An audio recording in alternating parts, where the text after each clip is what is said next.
안녕하세요. 그때 그 날씨 이세나입니다. 오늘도 겨울의 기세가 강력합니다. 전국 곳곳에 많이 눈이 내린 데다가 또 어제부터 찾아온 대한뒤 추위로 많은 분들의 몸을 웅크리게 만드는데요. 이번 추위는 차츰 누그러진다고 합니다. 또 금요일에는 중부지방에, 토요일에는 전국에 비 소식이 나와 있는데 이번 비 많은 양이 예상되는 건 아니지만 겨울 가뭄이 걱정되고 있는 곳곳을 좀 촉촉히 적셔줄 수 있을 것으로 보입니다. 자, 오늘 그때 그 날씨는요, 1997년으로 한번 가볼게요. 먼저 그때 날씨부터 확인해 봐야겠죠? 방 건조하지 않게라는 제목으로 이날 전국 맑은 하늘을 보인 날씨를 전해주고 있습니다. 날씨는 좋은데요, 이날 전국에 강력한 한파가 엄습했다고 합니다. 아침 최저 기온이 무려 영하 17도까지 떨어진 지역도 있었다고 하는데, 자, 이날 하루 주요 도시의 기온을 한번 자세히 살펴볼게요. 네, 이날 서울 아침 기온이 무려 12도까지 뚝 떨어졌습니다.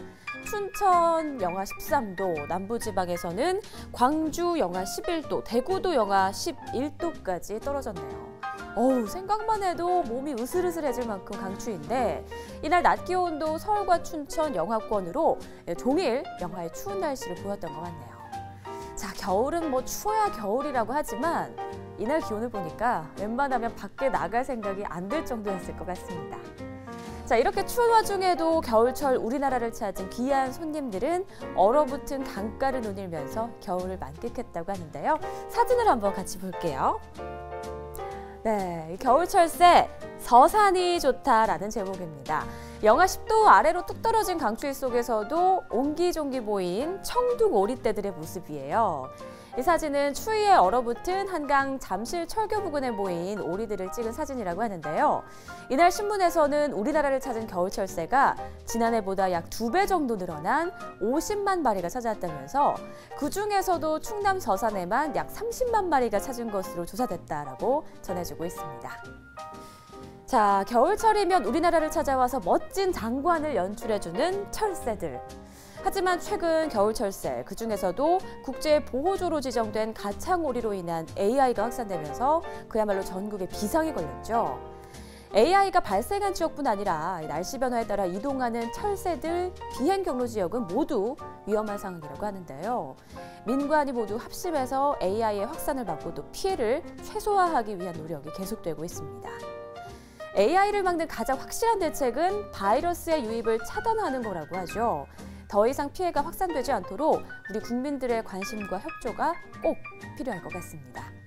자, 그럼 신문의 다음 소식으로 넘어가 볼게요. 사라진 전통장류 즙장 복원. 즙장, 좀 생소하시죠? 이 제목에서 전해주고 있는 것처럼 우리나라 전통 장류 중에 하나인데요. 고려시대 때부터 이어져 온 이 전통 장류의 하나로 서민들이 주로 애용하다가 근대 초기에 들면서 점차 사라졌다고 합니다. 사라진 이 즙장의 제조법을 고 문서를 참고해서 97년 1월에 농촌진흥청에서 다시 복원했다는 소식을 기사를 통해 전해주고 있습니다. 자, 즙장은요, 주로 여름철에 담갔다고 합니다. 장의 숙성 기간이 짧아서 담근 지 며칠이 지나면 바로 먹을 수 있고 또 새콤하고 고소한 맛이 일품이어서 보리밥과도 아주 잘 어울린다고 합니다. 따뜻한 보리밥을 슥슥슥슥 비벼 먹으면 정말 맛있을 것 같죠?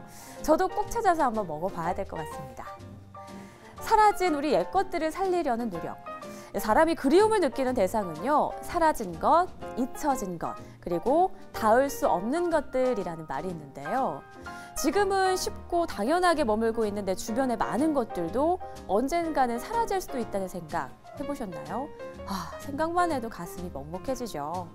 오늘은 오랫동안 내 주변을 지켜주던 당연한 것들이 무엇이 있나 생각해보면서 일상의 감사함들을 찾아서 느껴보는 것도 좋을 것 같습니다. 지금까지 그때 그 날씨의 이세나였습니다.